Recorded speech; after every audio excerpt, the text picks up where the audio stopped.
Hi hello నమస్తే welcome to మనం TV. నా అన్వేషణ చేస్తున్న పోరాటం గెలిచిందనే చెప్పొచ్చు. బెట్టింగ్ యాప్స్ ప్రమోట్ చేస్తున్నారు ఇన్ఫ్లుయెన్సర్స్ అని అయితే ఆయన పోరాటం చేశారు. అతన్ని చేసిన పోరాటానికి తగ్గట్టే 1 by 1 బెట్టింగ్ యాప్స్ ప్రమోట్ చేస్తున్న వాళ్ళని అరెస్ట్ చేశారు. విజ్జు గౌడ్ కానీ, నెక్స్ట్ లోకల్ బాయ్స్ నాని కానీ, సన్నీ యాదవ్ కానీ ఇలా అరెస్ట్ చేసుకుంటూ వస్తున్నారు. అంటే ప్రాణాలు పోతున్నాయి అని తెలిసి కూడా ఇలా బెట్టింగ్ యాప్స్ ఎందుకు ప్రమోట్ చేస్తున్నారు ఇన్ఫ్లుయెన్సర్స్ అనేది తెలుసుకోవడానికి ప్రయత్నం చేద్దాం. ఇప్పుడు మనతో ఉన్నారు పొలిటికల్ అనలిస్ట్ కృష్ణకుమారి గారు. నమస్తే మేడం. నమస్తే మేడం, బెట్టింగ్ యాప్స్ అయితే ప్రమోషన్ అయితే బాగా చేస్తున్నారు ఇన్ఫ్లుయెన్సర్స్. దానివల్ల ప్రాణాలు కూడా కోల్పోయిన వాళ్ళు ఉన్నారు. తెలిసి కూడా ఇన్ఫ్లుయెన్సర్స్ తన అభిమానులు, వాళ్ళ అభిమానులే కదా, వాళ్ళకి ఎందుకు ఇట్లా ప్రమోట్ చేస్తున్నారు? మానవ సంబంధాలన్నీ ఆర్థిక సంబంధాలే. ఇది మనం అలా అవ్వకూడదు.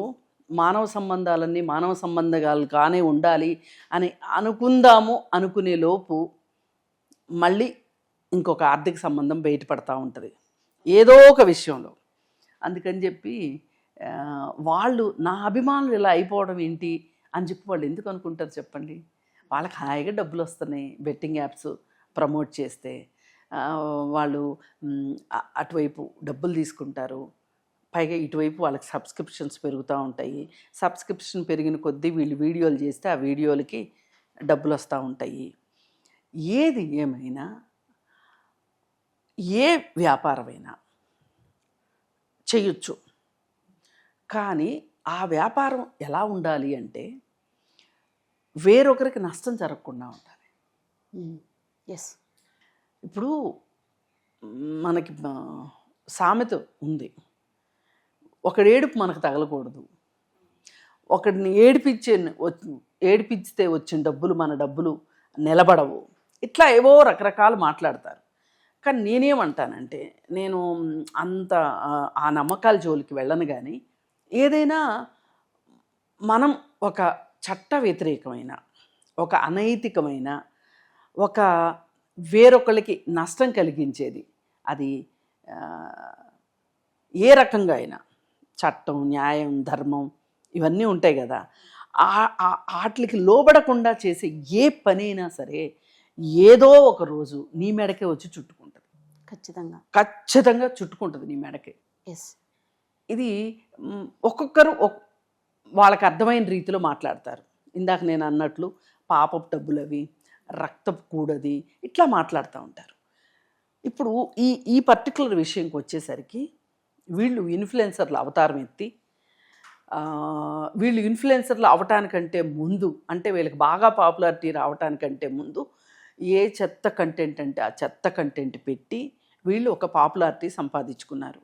వీళ్ళు ఒక యూట్యూబ్ ఛానల్ పెట్టుకొని దానికి సబ్స్క్రిప్షన్ పెంచుకుంటూ వచ్చిన కొద్దీ వీటికి గైడ్ లైన్స్ లేవు కాబట్టి యూట్యూబ్కి ఎంత చెత్త పెట్టొచ్చో అంత చెత్త పెడుతున్నారు, దాంట్లో పెట్టి డబ్బులు సంపాదించుకుంటున్నారు.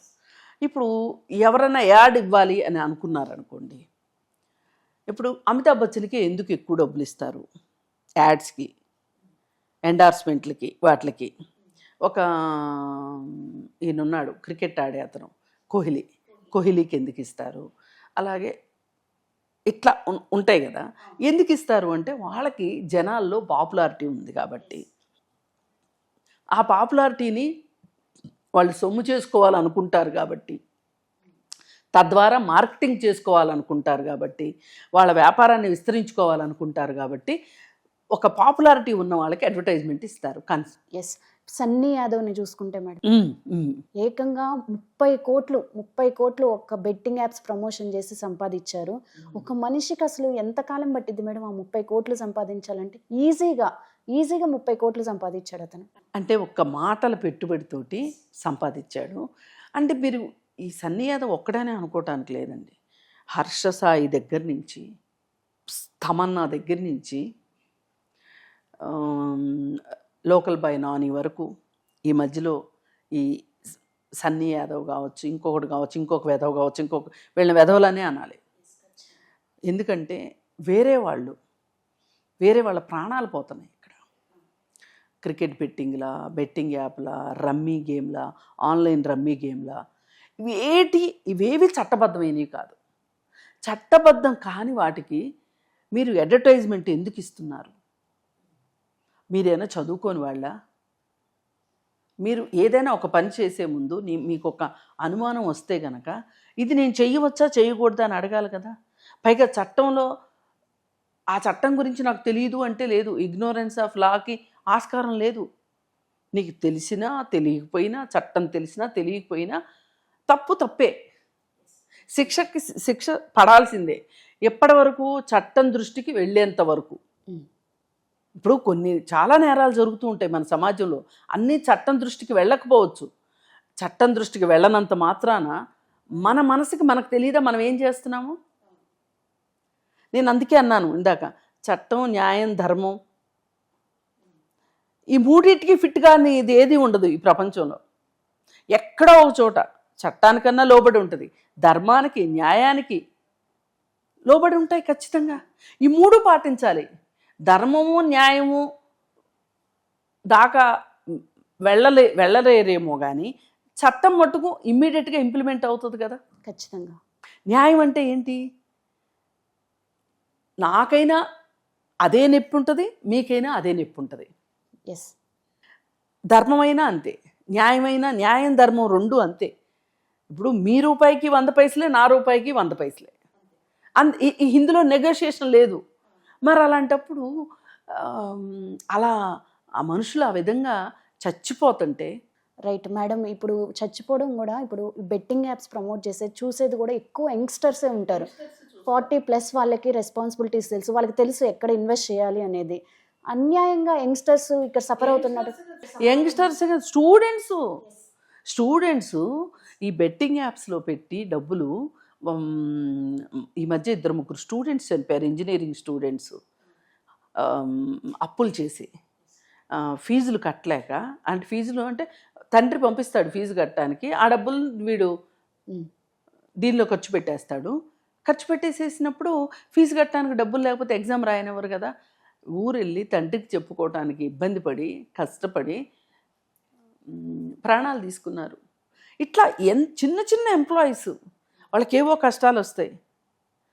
ఒక రకంగా చూసుకుంటే నాకైతే ఏమనిపిస్తుందంటే, సోషల్ మీడియా మనుషులకి మంచి కన్నా చెడే ఎక్కువ చేస్తుంది. డిజిటల్ క్రైమ్ లెక్క ఉంది మేడం. ఎక్కువైపోతుంది. సైబర్ క్రైము, డిజిటల్ క్రైము, ఇవన్నీ క్రైమ్స్ కూడా ఎక్కువైపోతున్నాయి. ఎక్కువైపోవటానికి కారణం ఈ సోషల్ మీడియానే. రెండో మాటే లేదు అసలు. పైగా పోనీ సోషల్ మీడియా ఉంది, దీనిలో నేను కొంచెం కామన్ సెన్స్ ఉపయోగిస్తే నేను ఏం చేయొచ్చు, ఏం చేయకూడదు అనేది తెలుస్తుంది కదా. ఎస్. అది ఎందుకు పని చేయట్లేదు మీకు? ఇప్పుడు నా అన్వేషణ కూడా అంతేగా మేడం. తనకి ఫాలోవర్స్ సూపర్ ఉన్నారు, కానీ ఏ బెట్టింగ్ యాప్స్, ఏ ప్రమోషన్స్ తను చేయడు. అవును. ఇంకొకతను కూడా సినిమాల్లో కూడా చేస్తుంటాడు. అతను కూడా బెట్టింగ్ యాప్స్ అవి ప్రమోషన్ చేయడం అనుకుంటా. హర్ష సాయి వీళ్ళందరి మీద మాట్లాడుతుంటాడు. మరి ఇట్లా చాలామంది మాట్లాడాలండి. వాళ్ళ ఇది మాట్లాడాల్సిన టైము, అవేర్నెస్ క్రియేట్ చేయాల్సిన అవసరం ఉంది. అసలు నిజానికి ప్రభుత్వాలు చేయాలి ఈ పని. మనం సోషల్ మీడియాగా మనం చేస్తున్నాం తప్పితే అసలు నిజానికి ప్రభుత్వం చేయాలి ఇది. అక్కడికి చేస్తుంది ప్రభుత్వం కూడా. మనకి ఇప్పుడు ఒక ఫోన్ కాల్ రింగ్ ఇవ్వగానే మనకి సోదిలాగా అనిపిస్తుంది, కానీ చాలామందికి అవసరం అది. చాలామందికి అవసరం ఇట్లాంటివన్నీ. ఇప్పుడు వీళ్ళని నా ఉద్దేశం ప్రకారం, ఇప్పుడు ఎవరైతే ఇతను 30 కోట్లు సంపాదించాడు అంటున్నారు, ఎవరు? సన్నీ యాదవ్. అయితే ఇలాంటి వాళ్ళ ఆస్తులు జప్తు చేయాలని నేను కోరుకుంటున్నా. చేస్తే ఇంకెవరు ఇట్లా చేసి డబ్బు సంపాదించినా ఆ డబ్బు మన దగ్గర ఉండదు కదా అనేది అర్థమైపోతుంది. ఈ అరెస్టులు చూసి భయపడైనా ఇన్ఫ్లుయెన్సర్స్ ఇక ఆగుతారంటారా ఇలాంటివి ప్రమోట్ చేయకుండా? మళ్ళీ 4 రోజులకి మామూలే. అప్పుడప్పుడు మనం కొరడా జొలిపించాల్సిందే. ఒక రకంగా ఈ ఇన్ఫ్లుయెన్సర్స్ అనే వాళ్ళకి ఇన్ఫ్లుయెన్స్ అయితే ఉండొచ్చు, కానీ ఎక్కువ మందిని ఇన్ఫ్లుయెన్స్ చేసే అవకాశం వాళ్ళకు ఉండొచ్చు, కానీ ఎందుకంటే నోన్ ఫిగర్స్ కాబట్టి. ఈ సోషల్ ఇన్ఫ్లుయెన్సర్కి సోషల్ రెస్పాన్సిబిలిటీ కూడా ఉండాలి. ఆ సోషల్ రెస్పాన్సిబిలిటీ లేకపోవటం వల్లనే విచ్చలవిడిగా దేన్నంటే దాన్ని ప్రమోట్ చేస్తారు. ఈ విషయంలో నాకు చిరంజీవి గారు బాగా నచ్చుతారు.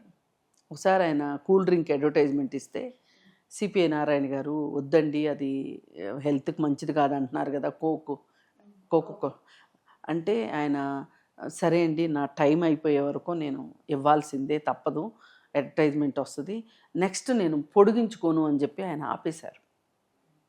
కొంతమంది సినిమా యాక్టర్లు రజనీకాంత్ గారు, రాజ్ కుమార్ గారు, ఎంజీఆర్ గారు ఇట్లాంటి వాళ్ళు సినిమాల్లో సిగరెట్ తాగే సీన్లు వాళ్ళు యంగ్స్టర్స్గా ఉన్నప్పుడు చేసినా కానీ కొంచెం పెద్ద అయిన తర్వాత అరే నా సినిమా చూసే నా అభిమానులు ఎవరైతే ఉంటారో వాళ్ళకి నేనేం సందేశం ఇచ్చినట్లు అవుతుంది అని చెప్పి వాళ్ళు మానేస్తున్నారు. మేము చెయ్యము అలాంటిది అని చెప్పి. అంటే ఒక పరిణితి. ఇవాళ ఒక 22-23 ఏళ్ల కుర్రాడికి ఒక సోషల్ ఇన్ఫ్లుయెన్సర్గా అయ్యే అవకాశం ఇప్పుడు వచ్చింది. కానీ సోషల్ మీడియా వల్ల ఒకప్పుడు ఇంత ఇన్ఫ్లుయెన్సర్ అవ్వాలంటే వాళ్ళు గేమ్స్ అన్నా ఆడాలి, రాజకీయ నాయకులన్నా అవ్వాలి, లేదంటే సినిమాల్లోనూ నటించాలి. అదర్వైజ్ వాళ్ళకి అసలు ఆ గుర్తింపు వచ్చి అది కూడా చాలా డిఫికల్ట్ స్టేట్, చాలా ఏజ్ రావాల్సి వచ్చేది వాళ్ళకి. కానీ ఇప్పుడు వీళ్ళకి చాలా చిన్న ఏజ్లోనే వీళ్ళు దాన్ని సృష్టించుకుంటున్నారు. అంటే ఒక ఆదాయ మార్గం కోసం ఇది పెట్టుకుంటున్నారు. కానీ యూట్యూబ్ అనేది అది కొత్త పుంతలు తొక్కి అడ్డదారులు తొక్కి వాళ్ళకి అవకాశాలు కల్పిస్తుంది. రారమ్మని డబ్బులు వస్తున్నాయి, నా ఇన్ఫ్లుయెన్స్ పెరుగుతుంది, నేను ఈ ఇన్ఫ్లుయెన్స్ తోటి ఇంకా కొన్ని వీడియోలు చేయొచ్చు, ఇలాంటి దుర్బుద్ధి ఏదైతే ఉందో వాళ్ళని ఇలాంటి పనులు చేయడానికి ప్రేరేపించింది. సరే వీళ్ళందరినీ ఒక్క నిమిషం పక్కన పెట్టి తమన్నాకేమొచ్చిందండి రోగం, ఎన్ని సినిమాలు చేసింది, ఎంత డబ్బులు సంపాదించింది అందాలు ఆరబోసి, మరి ఆమెకు కూడా అవసరమా? ఇప్పుడు ఒక పరిణితి ఉండాలి. మొదట్లోనే మనం అనుకున్నట్లు నేను చేయబోయే పని ఏమైనా నెగిటివ్ ఎఫెక్ట్ ఇస్తుందా, ఒక దారుణమైన ఫలితాన్ని ఇస్తుందా అని ఆలోచించి ఒక్క క్షణం ఆగి నిర్ణయం తీసుకుంటే కొన్ని ప్రమాదాలను నివారించవచ్చు. ఇప్పుడు ఆవిడ మీద కూడా కేసు పడింది. కాకపోతే ఆవిడ బాగా ఇన్ఫ్లుయెన్స్ ఉన్న మనిషి కాబట్టి ఆవిడ లాయర్ ఆవిడకి నాన్ బైలబుల్ అరెస్ట్ వారెంటో తీసుకొచ్చుంటాడు. కానీ ఆ కేసు ప్రొసీడ్ అవ్వాలి, ఛార్జ్షీట్ వెయ్యాలి, ఆమె మట్టు ఖచ్చితంగా బోన్లోకి రావాల్సిందే. అప్పుడు వేరే వాళ్ళకి ఆ కేసు ఒక ఎగ్జాంపుల్ లాగా ఉంటుంది. ఇప్పుడు ఈ కేసులు కూడా వేరే వాళ్ళకి ఎగ్జాంపుల్గా ఉంటుంది. అందుకని ఇది మనం విరివిగా మాట్లాడాలి కూడా ఈ విషయం. అప్పుడే జనాలకు కూడా అర్థమవుతుంది, వీళ్ళు ఇంత వెధవల డబ్బుల కోసం మన ఇట్లా తప్పుడు మార్గాలు పట్టించారా, ఒక తప్పుడు సమాచారాన్ని మనకి ఇచ్చారా, మన జీవితాలు తారుమారయ్యేటట్లు చేశారా అనేది కూడా జనాలకి తెలిసి వస్తుంది. Yes, thank you madam.